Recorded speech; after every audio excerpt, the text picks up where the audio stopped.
Chapter 19. The room looked as though a hurricane had swept through it. The storm had blown open the French doors during the night, and the wind and the rain had wreaked havoc, scattering everything before it. A few loose pages of a report lay on the wet rug, but the rest of the pages had obviously been carried away by the wind. Elizabeth stepped to the French windows and looked out. She could see no papers on the lawn, but the wind could easily have blown them over the cliff. That must have been what happened. No copies. She must find out the name of the investigator Sam had hired. Perhaps Kate Erling would know.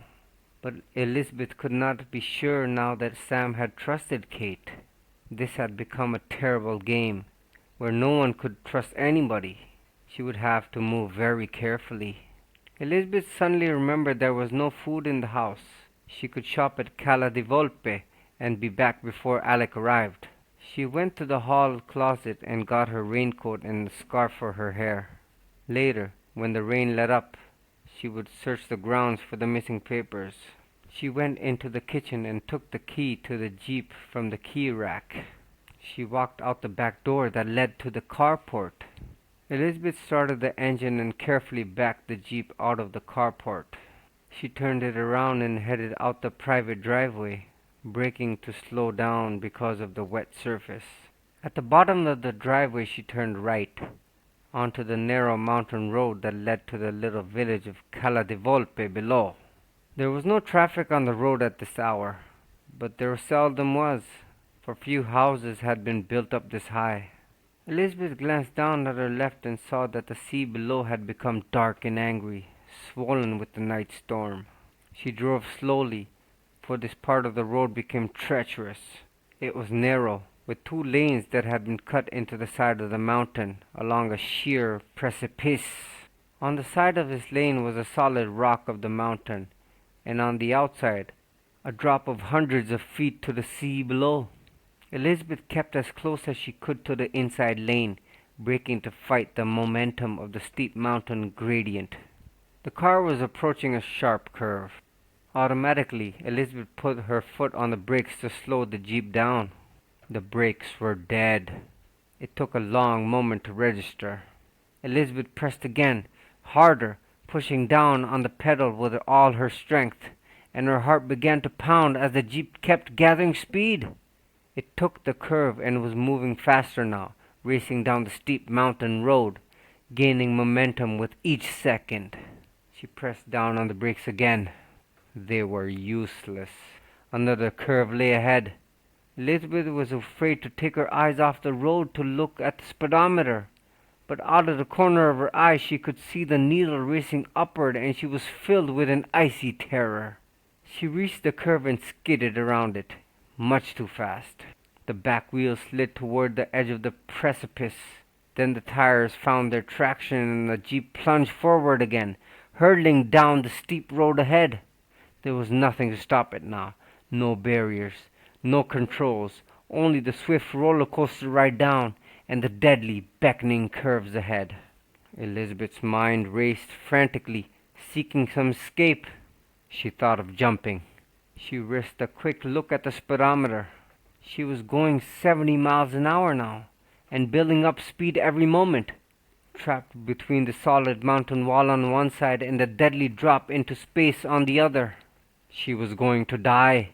And in an instant revelation, Elizabeth knew that she was being murdered, and that her father had been murdered. Sam had read the report, and he had been killed, as she was going to be killed. And she had no idea who the murderer was, who hated them enough to do this terrible thing. Somehow she could have borne it better if it had been a stranger. But it was someone she knew, someone who knew her. Faces flashed through her mind. Alec, Evil, Walter, Charles. It had to be one of them. Someone in the highest echelon of the company. Her death would be listed as an accident, as Sam's had been. Elizabeth was crying now, silently, her tears mixing with the fine mists of rain that was falling. But she was not even aware of it. The Jeep was beginning to skid out of control on the wet surface, and Elizabeth fought to keep the wheels on the road. She knew it was only a matter of seconds before she hurtled over the cliff into oblivion. Her body became rigid, and her hands were numb from gripping the steering wheel.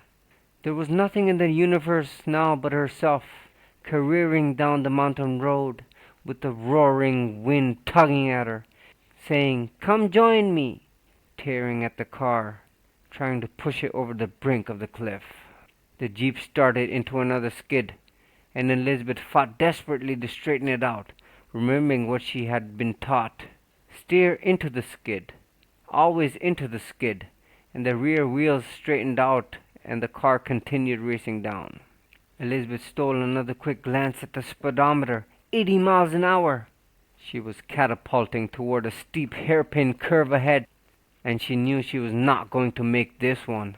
Something in her mind seemed to freeze, and it was as if there was a thin veil between her and reality. She heard her father's voice saying, "What are you doing down here alone in the dark?" And he was picking her up and carrying her to bed, and she was on stage dancing and turning and turning and turning, and she could not stop. And Mademoiselle Natutorova was screaming at her, or was it in the wind? And Reese was there, saying, "How many times does a girl have her 21st birthday?" And Elizabeth thought, "I'll never see Reese again." And she screamed his name, and the veil disappeared, but the nightmare was still there. The sharp curve was looming closer now, the car speeding toward it like a bullet. She would go over the cliff. "Let it happen quickly," she prayed silently. At that moment, to the right, just before the hairpin curve, Elizabeth caught a glimpse of a small firebreak trail that had been cut through the rock, going up the mountainside. She had to make a decision in a split second. She had no idea where the trail led. All she knew was that it went upward, that it might slow her momentum, giving her a chance. And she took it. At the last instant, as the Jeep reached the trail, Elizabeth swung the wheel hard to the right. The rear wheels started to skid, but the front wheels were on the gravel road and the momentum gave them enough traction to hold. The Jeep was now hurtling upward, and Elizabeth was fighting the wheel, trying to keep the car on the narrow trail. There was a thin line of trees, and their branches were slashing at her as she raced by them, tearing at her face and her hands. She looked ahead, and to her horror, she could see the Tyrrhenian Sea below. The path had merely led to the other side of the cliff. There was no safety here at all. She was getting closer and closer to the brink now, moving too fast to jump from the Jeep. The edge of the cliff was just ahead of her, the sea hundreds of feet below. As the Jeep hurtled toward the edge, it went into a wild skid, and the last thing Elizabeth remembered was a tree looming up in front of her, and then an explosion that seemed to fill the universe. After that the world became still and white and peaceful and silent.